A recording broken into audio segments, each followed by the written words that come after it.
Древняя мудрость Востока для современных мужчин. Эликсир женьшеня.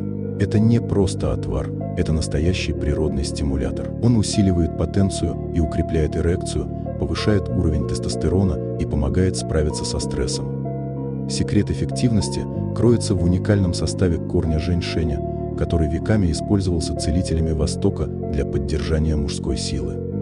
Настойку женьшеня можно найти в любой аптеке. Принимайте по 15 капель 2 раза в день за 40 минут до еды. Больше про здоровье по ссылке в профиле.